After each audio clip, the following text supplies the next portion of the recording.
that defensive posture going. Jesus, what was that?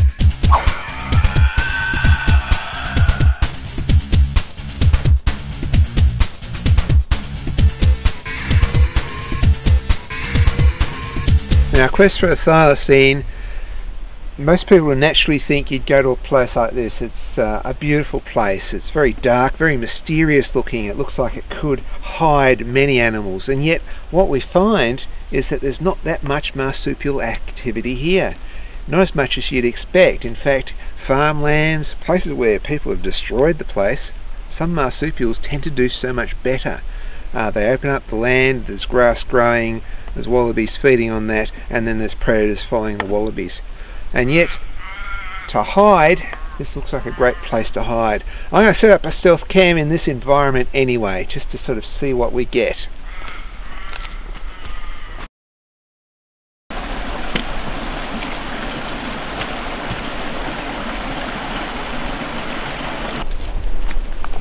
Not much in these forests, but here we have evidence of possums.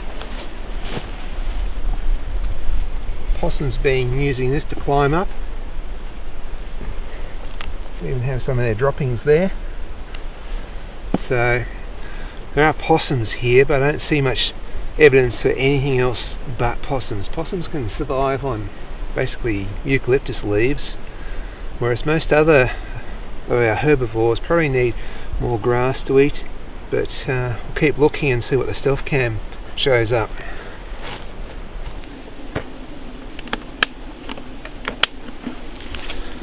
Got absolutely nothing on it. People get there and they sort of think the thylacine must be out there in the real thick, dense forests, but really there's not that much out here. There are much more animals closer to the road. Their prey species are in much more open areas, and we probably should be looking in more open areas than these deep dark forests. But anyway, we look everywhere.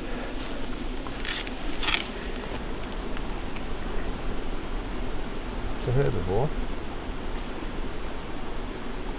It actually looks a bit like a paddy melon scat, though I wouldn't have thought they'd be down here. There we go.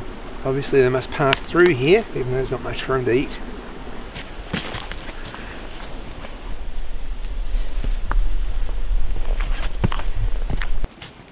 What'd you get, Phil? Nothing. After 2 days, nothing. 2 days, nothing. Yeah. It's incredible, isn't it? Who would have thought?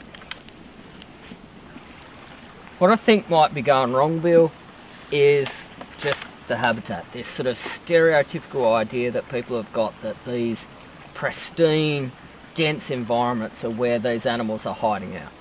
And if you look behind us, I think it's a classic example. It's a dense canopy. It's like a postcard, isn't it? It is. It's fantastic. It looks magic, but dense canopy. It's very dark. Yeah. There's not a lot of light getting to ground level. Yeah. There's very little grazing or browsing available. A lot of those things have been evolved since Gondwana, so what's edible isn't even at ground level. It's 4 or 5 metres up above the grazing height of a diprotodon. Yeah. So typical paddy's got nothing to eat in here, and therefore you're not going to get a lot of thylacines. No, maybe a few dinosaurs, but no thylacine. It'd be nice, a velociraptor just trotting past. Yeah, it's. I've said it for years. I guess this really confirms it, that you get a lot more wildlife right next to the road than you do in the deep forests. You do. Much more productive, warmer, better drainage. I'd still say a habitat like this could hide something rare, but it is a bit of a needle in a haystack. For sure. My personal opinion is maybe that they're denning in an environment like this, travelling through an environment like this to an open area of grassland to feed. Yeah, okay. So I certainly don't want to give up on this, because people sort of say down like the southwest of Tasmania, which is all dense and dark, pretty much like this. In the sticks at Maydena and places like that, it's exactly like this, and there's certainly been sightings there, but I think to feed these animals have to be out in the open where the prey is. Yeah, true. There's probably just not enough prey here. Grazing, prey, predators. Not enough here.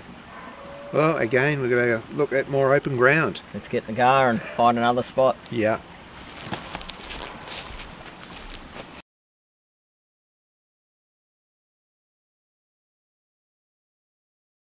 Cameras then? Yeah.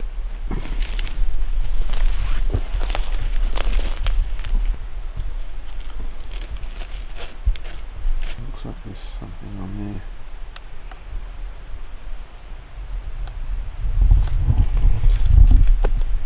Got 27 shots on that. Go see what that is.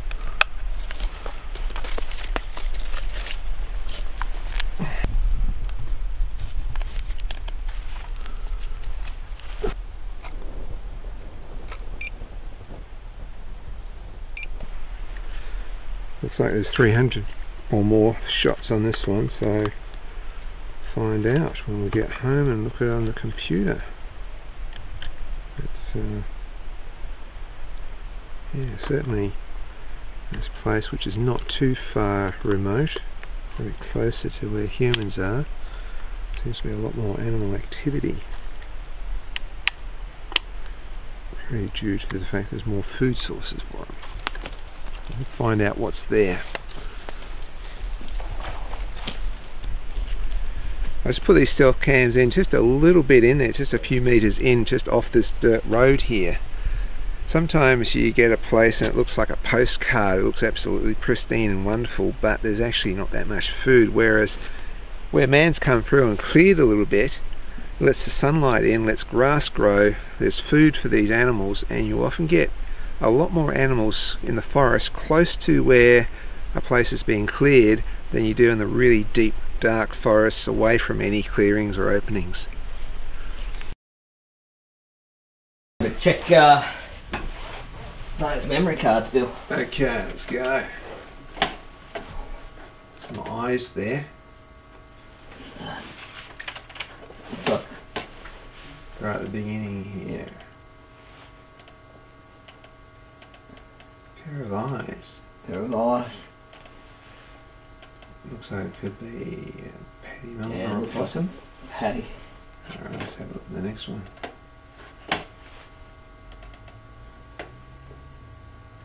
Yeah, Paddy. paddy melon. It's either a juvenile or a female by the look of it. It's not a big buffy bloke. Well, this is food for thylacines, isn't it? For There he sure. is, that's definitely a paddy there. Definitely a paddy.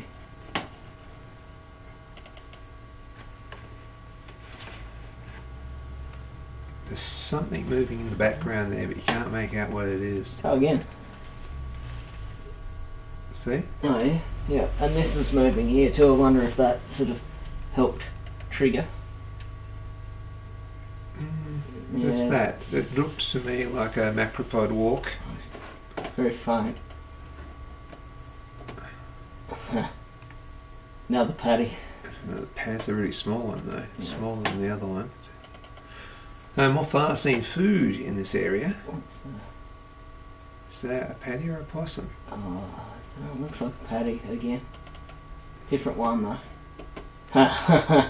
He's seeing something. That's a brushy. It's got to Yeah. be.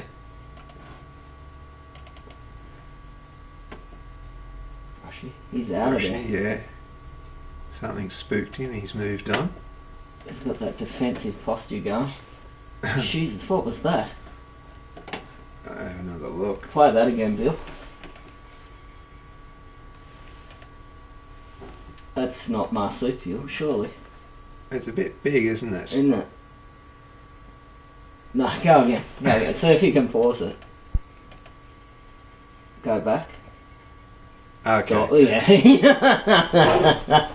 Oh, it looked almost like a thylacine, yeah, didn't yeah, it? that's a dog for sure. A male dog. That's a male dog.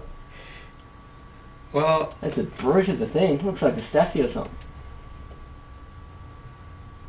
Yeah. I know it's not actually an area that is exactly pristine, but it was a reserve. There shouldn't have been dogs there, No. so somebody's breaking the law. Yeah. It's got no collar. I wonder. It's too good a nick to be a stray. It Yeah, doesn't it's look like not a a feral. wild dog then, okay. I reckon it's wandered. And there it wanders off. Yeah. It looks like it could be more of a day. So somebody probably walked past and their dog just ran down in front of our camera. Have you got a timestamp on there? No. No. I better set that. But you sort of look at the background, it looks a bit lighter. Yeah. So you see light up there? Yeah. Not seeing much there on that one.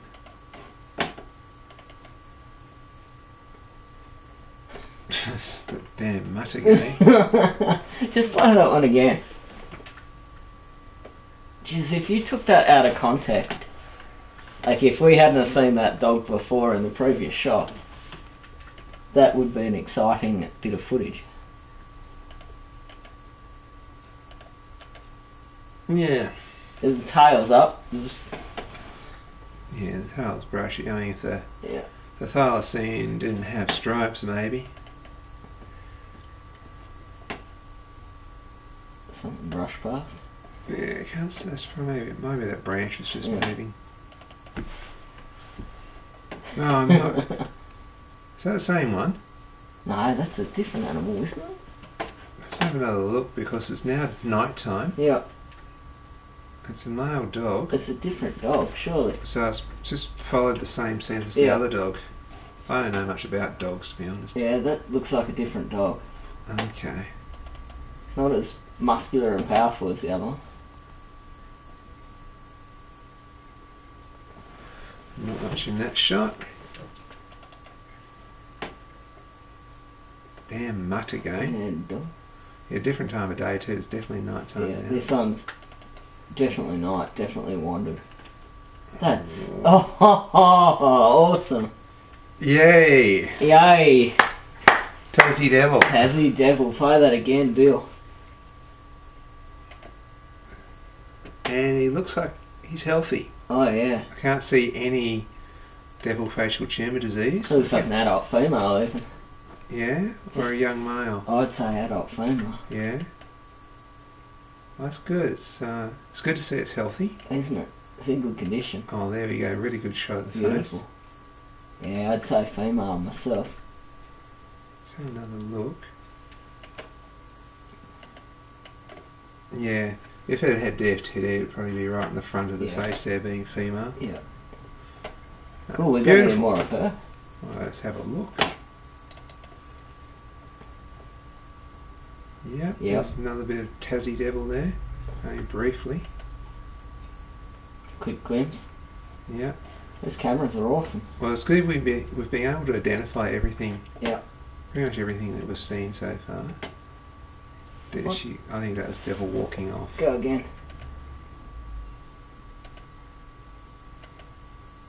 Yeah, that's Devil. She's got a very small tail, eh? Yeah. Classic marsupial position, just that bone tail.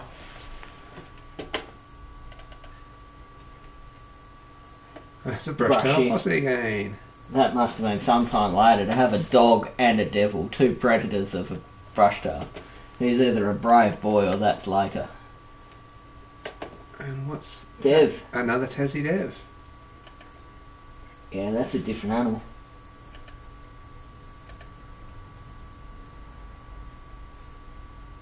Well, I've seen the exciting stuff on this anyway. This is awesome. I think that's the last one. I think that's the same devil or a different devil? Let's have a look.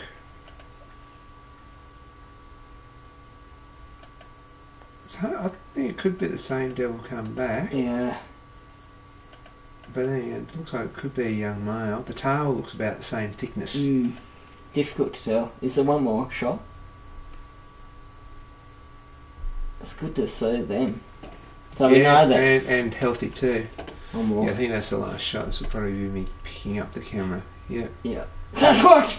It's a yowie hand. So what do you think? That's awesome. We've got prey animals. The most abundant sort of prey species in Tas. Paddy melon, which can also be called rufous wallaby. We've got the brush-tailed possum. We've got the predator we want to see in Tasmanian devil, and a predator we don't want to see in the form of roaming dogs. But it was close to, as I said, it's close to human habitation. Yeah. Which runs with my theory that wherever you've cleared the land, Yeah. you've created a patch where there's grass. It's abundant food for wallabies. Yeah. They go into the bush at daytime to hide. They come out at night time, and so around those areas, you got heaps. Yeah. But I wouldn't expect it. If there was a thylacine there, everybody would have seen it and taken photographs. It's absolutely a place where everyone goes. Absolutely. It's not that remote. I mean, it's interesting because we have put some cameras in much more remote areas, and we haven't got any prey species. Yeah. So with no prey, you can't overly expect to spot a predator. That's right. And here, closer to human habitation, with a bit of disturbance, we've got a higher density of prey, and we've got two, like, arguably a second order predator and a top order predator in place, as you'd expect. Yeah. Well, I think we need to sort of sit them out in remote areas where it's open area next to forests. Yep. Leave them there for a few weeks. And fingers crossed. It's a lot more comfortable than sitting out there ourselves. Yep. Good. Let's go for a drive. Okay.